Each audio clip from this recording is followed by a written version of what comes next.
इन आयत सबूरी जे अंदर अल्लाह ताला चैन जमातुन के इनाम क्या ॾाढियां चो सुभान ता सभा जण मोरी यार तव्हांखे गेह टीन जा पियाए पोइ विहारो आहे ॻाल्हायो ई नथा आवाज़ ई नथो निकिरे ॾाढियां चओ सुभान अल्लाह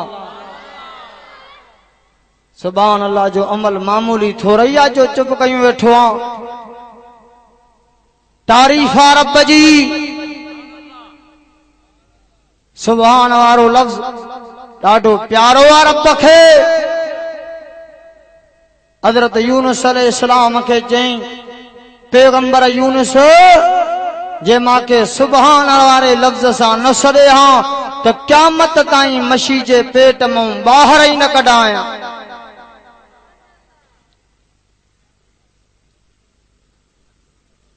यूनुस अलैहिस्सलाम सॾे तो इल्ला अंत सुभानक सुभान वारे लफ्ज़ सां रब के सॾे तारीफ़ आ रब जी सनाया अल्लाह जी कलमे वारो सुभान अल्लाह वारो लफ्ज़ ॾाढो रब के प्यारो आहे हदीस में ईंदो आहे जेको सुभान अल्लाह तो चवे एक रिवायत में आ त जन्नत में वण तो तैयार थे ऐं जंहिं वण जी छांव 80 साल पंज कल्याणी घोड़ो भजायो उन जी छांव न खुटाए सघंदो ॿी रिवायत में आ त जन्नत में वॾो ठाहूको बाग तो लगे सुभान अल्लाह चवण सां उच्चो अमला सुभान अल्लाह वारो हजरत सुलेमान अलैहिस्सलाम जो तख्त जेको हवा में उड़ंदो हो जंहिंखे अल्लाह ताला तख्त धणी कयो हो पखी जंहिंजे ताबियो जिन जंहिंजे ताबियो हवा जंहिंजी ताबियो हीअं तख्त ते उड़ंदो पियो वञे हेठों नेकोकारो वली बानो बुजुर्ग वेठो हो जंहिं पैगंबर सुलेमान अलैहिस्सलाम जे तख्त खे ॾिसी करे हिकु त पैगंबर सुलेमान तख्त ते उड़ंदो पियो वञे नबी सुलेमान जे तख्त खे ॾिसी उन नेकोकार इंसान बिना देर जे इहे लफ़्ज़ चया सुभान अल्लाह मांखे लॻे ईअं तो त तव्हां कंध कोट मां पंधु करे पोइ हिते पुगाओ मां बि त सांझी खां वठी आवाज़ ॿुधां न असुली तव्हां मां आवाज़ नथो निकिरे सुभान अल्लाह सुभान अल्लाह ॾाढियां चओ सुभान अल्लाह वॾो सुभान अल्लाह सुभान अल्लाह हिकिड़ो कलाक आवाज़ कंदुमि पर सुभान अल्लाह चवंदा हलो इंशाअल्लाह ताला इन अमल जे करे रब दुनिया में भी राज़ी थींदो आखिरत में भी उन नेकोकार इंसान हजरत सुलेमान अलैहिस्सलाम जे तख्त के ॾिसी करे सुभान अल्लाह चयो नबी सुलेमान ये लफ्ज़ ॿुधा हवा खे चई भी ज़मीन के हुक्म कयंद तख्त के हुक्म कयंद ज़मीन ॾे हलो तख्त लही आयो हजरत सुलेमान अलैहिस्सलाम सां सुलेमान अलैहिस्सलाम उन नेकोकार बुजुर्ग सां मिलियो नेकोकार इंसान सां मिलियो जंहिं सुभान अल्लाह वारो लफ्ज़ चयो कलमे वारो पैगंबर सुलेमान अलैहिस्सलाम दो फरमाए अदवाह जा लफ्ज़ चया थी रब जी तारीफ़ कई थी न ज़बान सां जो मां नबी सुलेमान जी दिल थी चए जंहिं ज़बान सां अर्श वारे जी तारीफ़ कई थी इन ज़बान ते मां चुमी ॾियां नारे तकबीर शाने कुरान शाने मोहम्मद मुस्तफा जंहिं ज़बान सां रब जी तारीफ़ कई थी इन ज़बान ते दिल थी चाहे तो चुमी ॾियां हजरत सुलेमान अलैहिस्सलाम दो फरमाए अल्लाह ताला तख्त धणी कयो आहे तकमाले पखी मुंहिंजे ताबियो जिन मुझे ताबियो हवा मुझे ताबियो रूए जमीन जो बादशाह बनायो आ रब कलमे वारो हजरत सुलेमान अलैहिस्सलाम तो फरमाए यो जो को तो अमल कयो आ सुभान अल्लाह वारो या जेका तो नेकी कई आ सुभान अल्लाह वारी हे पखी तुझे हवाले क्या जिन्न तुझे हवाले क्या तख्त तुझे हवाले क्या हे सब कुछ तुझे हवाले कया या हिकड़ी नेकी सुभान अल्लाह वारी माखे ले यो हिकड़ो अमल माखे दे सुभान अल्लाह वारो बुधो ते बगो जा गयूर मुसलमान वो नेको कार इंसान तो जे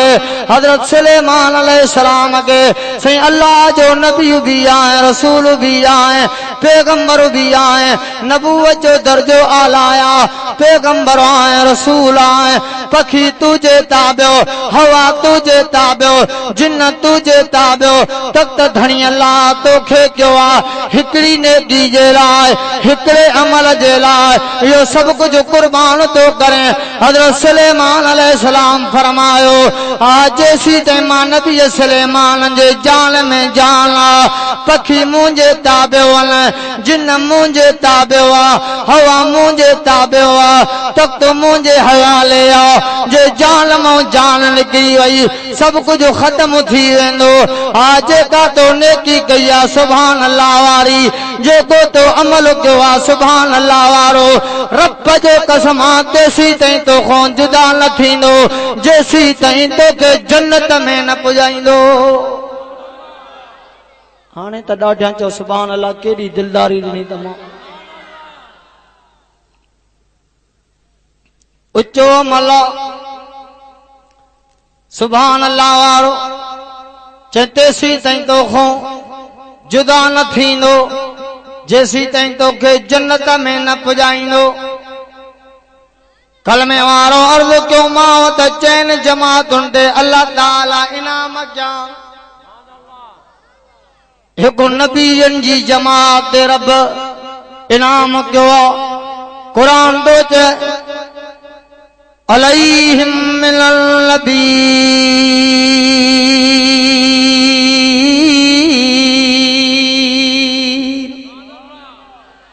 नबीयन जे जमात ते भी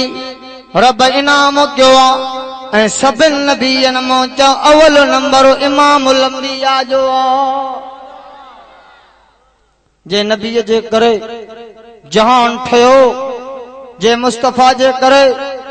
18,000 मखलूकात पैदा थी जे इमामुल अंबिया जे करे आदम के इज्जत मिली कलमे वारो जे नबी फरमाओ के इलाके जा नबी के खिते जा नबी के कौम जा नबी के जिले जा नबी के डिवीजन जा नबी पर मुझे दिल पर नबी फरमायो अन नबीउल अंबिया अन नबीउल अंबिया मां अरबी मोहम्मद आदम अलैहिस्सलाम खां वठी ईसा पैगंबर ताईं सभिन नबीयन जो भी नबी बणजी आयो जे इमामुल अंबिया फरमाओ अना अव्वलुल आबदीन मखलूकात में प्यारे में प्यारो प्यारे में प्यारो प्यारे में प्यारो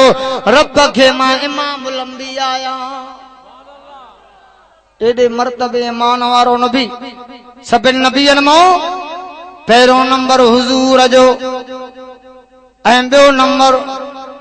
अल्लाह ताला सिद्दीकन खे ॾिनो हिन क़ुरान में लिखियो पियो अवल नंबर नबीयन जो ॿियो नंबर सिद्दीकन जो टियों नंबर अल्लाह ताला शहीदन जे जमात ते इनाम कयो शहादत को भोग ना है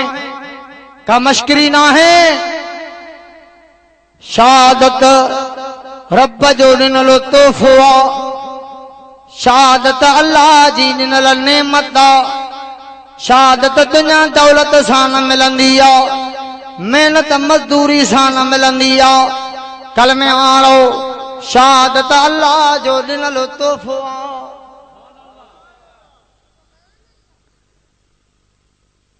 शहीद दी जा एक तो जन्नत ऐं बे नंबर में शहीद जो दम परवाज़ बाद में थींदो आहे। पहिरियों शहीद खे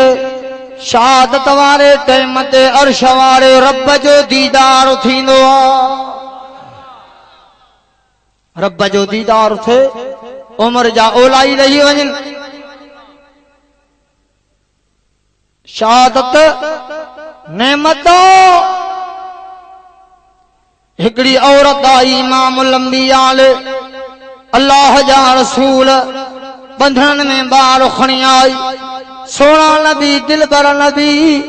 हे बच्चो खणी आई अल्लाह जा रसूल हे मुंहिंजो बंधन वारो बार जंग ते वर्दियूं वञो जीअं मुंहिंजो पुट हे शहीद थे क्या मज जारे मां शहीद जी अम्मा थी उठां। इमामुल अंबिया रहमतुल्लाह अलमीन हकीम हुजूर जन मोमिनन जे लाइ रहमतुल्लाह अलमीन हकीम हाणे हीअं चौकल में वारो त इमामुल अंबिया सल्लल्लाहु अलैहि वसल्लम मोमिनन जे लाइ रऊफ़ ऐं रहीम भी हो। कुरान दो अलैकुम बिल मोमिनीन रऊफ़ुर रहीम।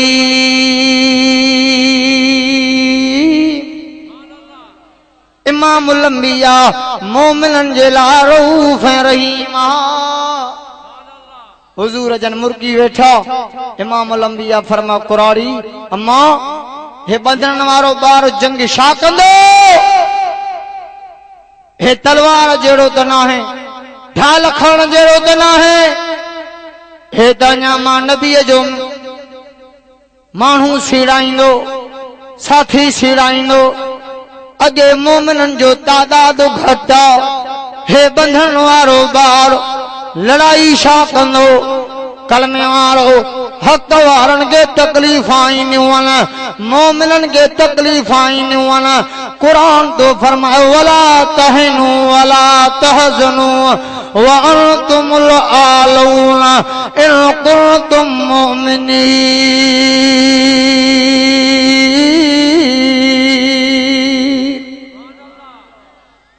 मोमिननि खे तकलीफ़ां ईंदियूं आज़माइशूं ईंदियूं पर रब तो जे मां अल्लाह जी मदद मोमिननि सां आहियां। हक़ वारनि खे लोला लम ईंदा। हाणे ताज़ो तवाणो इहो मस्तूंग वारो वाक़ियो थियो आहे। असांजे जमियत उलमा इस्लाम जा मरकज़ी जनरल सेक्रेटरी हज़रत अल्लामा मौलाना अब्दुल गफूर हैदरी दामत बरकातुहुल आलिया जिन ते ज़ालिमन ख़ुदकश हमलो कयो। 25 जमात जा कारकुन जियाला शहीद थिया। इंशाअल्लाह ताला इन्हनि शहीदनि जो खून रंग लाईंदो ऐं मुस्तक़बिल जो बलोचिस्तान जो वज़ीर आला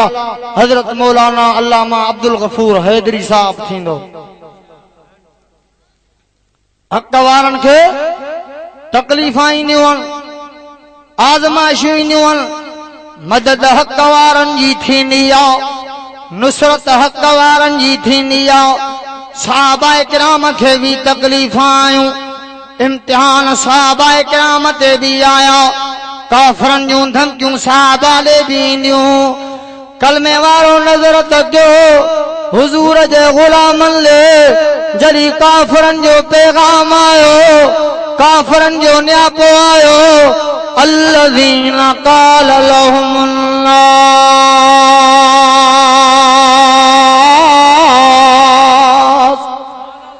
إن الناس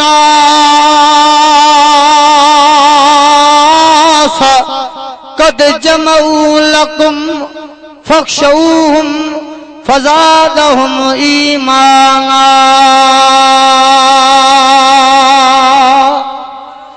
जॾहिं ईमान वारनि वारन ले हुजूर जे गुलामन ले काफरन जो न्यापो आयो पैगाम आयो खबरदार वॾो लश्कर तैयार कयो तसे हा वॾो लश्कर तैयार कयो तसे तव्हां थोराओ तव्हां बेसमराओ असांजो तादाद घणो आ असांजो तादाद घणो आ तव्हां बेसमराओ थोराओ तव्हां पेट बुख्याओ असां पेट ढायलो जॾहिं इमामुल अंबिया जे गुलामन ने सहाबाए किराम ॾे इहो पैगाम आयो ईमान वारनि जे जॾहिं इहो पैगाम आयो कुरान तो जे ईमान वारा ड्रना ई न हुजूर जा गुलाम आखिरी वादा कंजो इमामुल अंबिया जा गुलाम ड्रना ई न छो त ईमान वारनि जी नज़र हथियारनि ते न हूंदी आहे दुनिया वारनि ते न हूंदी आहे ईमान वारनि जी नज़र रब ते हूंदी आहे छो त अल्लाह कवी ताक़त जो मालिक आहे अल्लाह सॼे जहान ते ग़ालिब आहे हे मिठो क़ुरान तो फरमाए इन्नल्लाह कवियुल अज़ीज़ हो कवी आहे समूरी ताकत जे मथों अल्लाह जी ताकत मथे सॼे जहान जे मथों रब ग़ालिब आहे ईमान वारनि जी नज़र रब जे ताकत ऐं कुदरत ते हूंदी आहे ॿुधो कलमे वारो इमामुल अंबिया जा ग़ुलाम हा ईमान वारा ड्रना ई न जवाब में नबी सिंह जे ग़ुलामनि हुजूर जे जियालनि काफ़रनि ने पैगाम मोकिलियो ओ काफ़रो ओ जाबिरो ओ ज़ालिमो तव्हांखे ताक़त ते नाज़ो घणाईअ ते नाज़ो आसवारनि ते नाज़ो तव्हां पेट ढायल असां पेट बुख्या तव्हांखे ताक़त ते नाज़ आहे नबी सिंह जा ग़ुलाम था चवनि हस्बुनल्लाह व निअमल वकील असांखे रब ते नाज़ आहे जेको कारसाज़ आहे असांजो मददगार ऐं भरजलू आहे असांजो एॾो अल्लाह करीम आहे बहरहाल अल्लाह ताला चइनि जमातुनि ते इनाम कया नबीयनि जी जमात सिद्दीक़नि जी जमात शहीदनि जी जमात चौथे नंबर में सालिहनि जी जमात अल्लाह ताला खां दुआ है अल्लाह ताला